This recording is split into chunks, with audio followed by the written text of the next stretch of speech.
Hai, Hai. hai guys. Hai guys. Ya udah, ada maunya hai boba. Oke, kita tadi ke namanya nasi bistik Kang Aji, ya kan? Oke, ambil tangan kanan mamamnya, yang itu. Nah, nasi bistik Kang Aji ini ada di lokasinya di Taman Sari, Jakarta ya. Kita terinspirasi banget ke sana karena kita suka yang di Bandung ya. Yang di Astana Anyar. Nasi bistik AA. Nasi bistik AA di Astana Dan Anyar. kadang-kadang juga Adit di sini tuh suka bikin di rumah dan kita suka banget. Jadi pengen tahu tuh ya yang di Jakarta kayak gimana gitu. Bismillah, kita cobain ya. Nah, menariknya ini tuh sama kayak yang sana ya.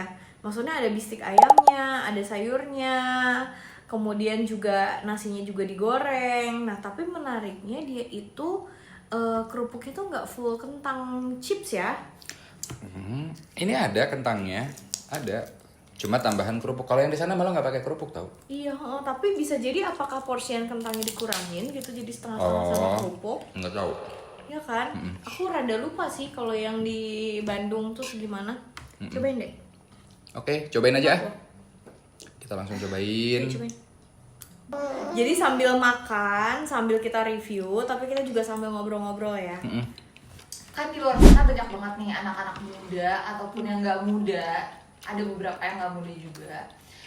Mereka tuh takut akan pernikahan gitu kan, ataupun mereka yang mau menikah tapi kayak ragu gitu loh.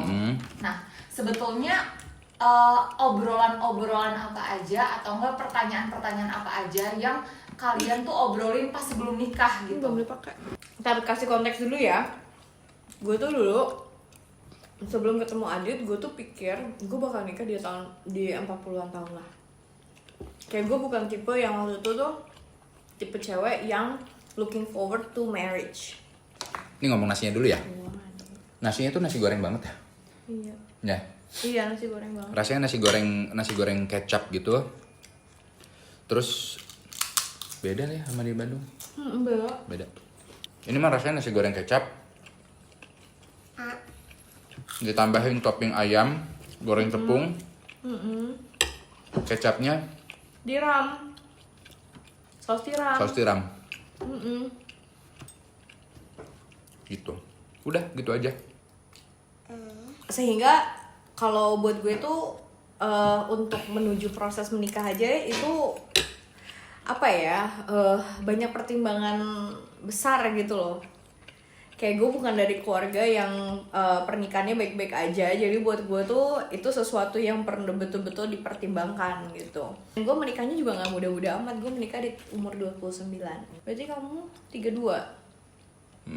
Ya, pas sama kamu 32. Jadi pada saat itu Berasa tua banget. jadinya banyak diskusi ya sebelum sampai ke titik pernikahan ya. Ya.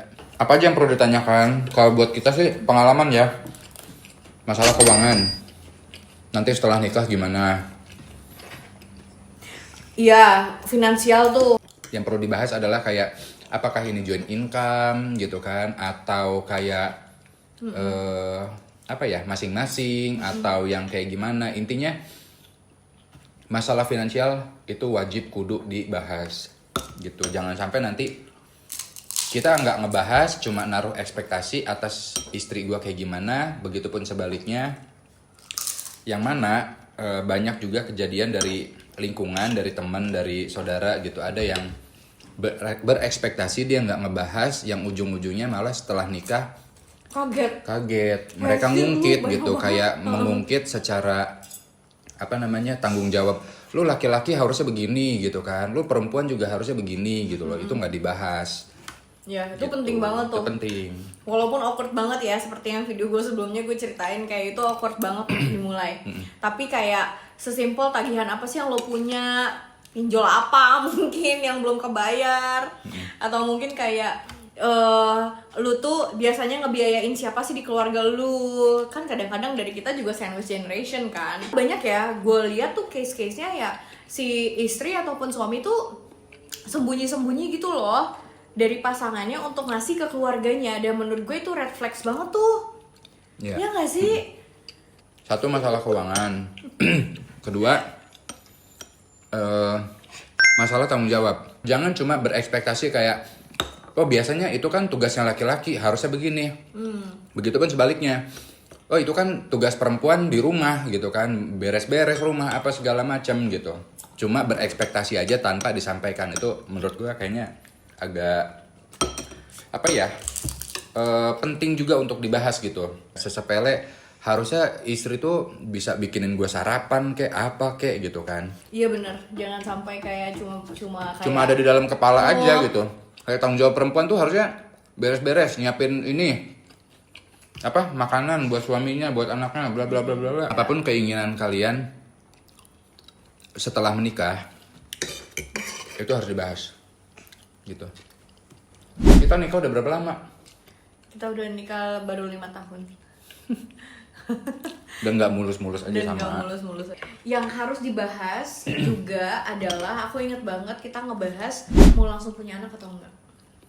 Dan kalau misalkan gak langsung punya anak, mau berapa lama gitu. Kayak kita akan nunggu. Itu penting tuh.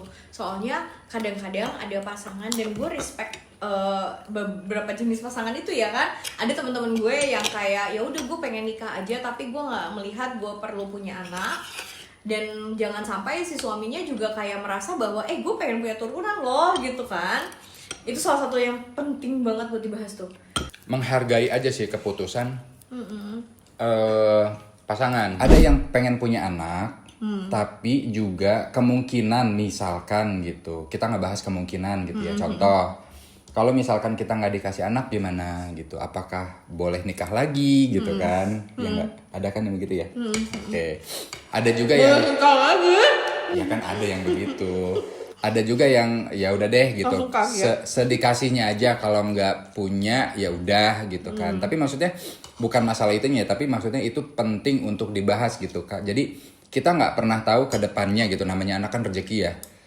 Kalau yang menginginkan anak gitu, tapi ternyata nggak dikasih gitu. Nah itu juga bisa jadi sumber kecekcokan nih.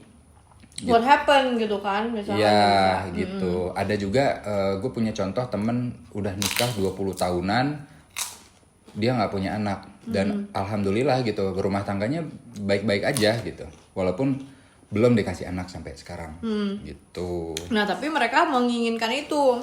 Mereka tapi misalkan menginginkan. kayak ada momen di saat kata mereka kayaknya gue lebih prefer mengadopsi deh. Nah itu juga perlu didiskusikan tuh. Iya. Iya nggak sih? Ada juga sih contoh yang begitu, Ya yang kan? adopsi anak ada gitu, temen ya. Iya. Gitu. Tapi intinya sih dari beberapa poin itu semuanya penting ya untuk dibahas ya sebelum nikah gitu. Tapi khusus buat kita ya kan, kita sempat diskusi dulu tuh di awal, ingat nggak sih saya? Ya. Bahwa kita berdua sama-sama pengen punya anak. Aku pengen punya anak, tapi mungkin di awal kita ada jeda dulu ya, ingat nggak sih? Setahun. Yang dimana pada saat itu on purpose, bahwa kita merasa tahun ini kayak waktu kita berdua dulu sih gitu kan. Enggak, tapi itu bukan kesengajaan. Tapi Indian jadi nggak kesengajaan. Bukan kesengajaan untuk kayak menunda gitu, enggak. Enggak. Jadi Tapi jeda. ternyata sesuai dengan Allah memberikan, sesuai dengan apa yang kayak kita rasa memang paling pas buat kita sih gitu kan. Satu lagi, tinggal di mana? Setelah nikah. Apalagi kalau misalkan lu belum punya rumah gitu loh. Ya. Itu penting banget tuh, kayak misalkan tinggal di keluarga lo gimana, kalau tinggal di keluarga gue gimana, dan kalau misalkan kita mau sharing kadang-kadang keluarga lu, keluarga gue kayak berapa lama gitu. Ya. Ya, tempat tinggal lah intinya. Kenapa itu bisa jadi potensi problem menurut kamu? Tanpa pembahasan dulu, tiba-tiba kayak si suaminya misalkan. Suaminya itu kayak udah tinggal di rumah aku aja gitu kan. Mungkin untuk bulan-bulan pertama fine. Ya kan? Ini bukan berarti semua akan mengalami itu ya, enggak juga gitu. Tapi ada beberapa kasus, malah kayaknya kebanyakan kasus ketika tinggal di rumah mertua ada sesuatu terjadi gitu. Kita nggak tahu. Ya, entah macam-macam lah, apapun bisa terjadi gitu loh. Entah misalkan contoh ada juga yang kayak mempermasalahkan bangun siang, mempermasalahkan kebersihan, nggak bantu mertuanya gitu kan, itu bisa jadi masalah. Begitupun sebaliknya. Tapi khusus kita kayak kita waktu itu belum punya rumah, kita beneran milih kayak kontrak aja sih gitu kan. Kita kontrak, terusnya bener-bener ngerasain kayak hidup berdua kayak gimana sih gitu ya nggak sih? Kenapa ngontrak? Kalau misalkan kita tinggal di rumah mertua atau di orang tua, berapapun lamanya kita tinggal di situ, kita nggak akan punya aset apapun. 1 sendok aja kayaknya nggak punya. Iya nggak? Contoh, Ya, kalau ngontrak, ya kan kita nyicil kayak nggak punya piring ya beli piring, nggak punya kompor ya beli kompor gitu kan, beli kulkas, beli ini beli itu gitu loh. Tapi kalau tinggal di rumah orang tua atau mertua, ya sampai kapanpun lu nggak akan punya apapun ya. punya gitu. Jadi makanan menurut kamu gimana tuh, kamu udah mau habis? Ini kalau lapar sih. Asli ini kalau lapar. Cuma kalau dibandingkan, soalnya benchmarknya jauh ya ke nasi bistika yang di Bandung. Sejujurnya sih kayak ini nasi goreng biasa aja gitu. Nasi goreng kecap, telur. Cuma tambahan topping aja Topping. macem-macem, ya nggak sih? Iya, bedanya kalau nasi goreng biasa kan nggak ada kentang, ini ada kentang chips. Tapi untuk ukuran nasi goreng ya enak. Terus ada tambahan saus yang dimana rasanya tuh dia rada kental versus yang di Bandung kan dia cair ya. Ini tuh rada kental jadi kayak kerasa banget tiramnya gitu. 3,8 sih buat aku. Oke, setuju deh nggak apa-apa kali ini 3,8. Bukan kan karena nggak enak ya, bukan karena nggak enak. Bukan karena nggak enak ya. Tapi ini standar nasi goreng. Enggak. Jadi kalau misalkan nanti ada yang mau ditanyain lagi bisa tulis di kolom komentar ya untuk video berikutnya. Oke, bye, makasih.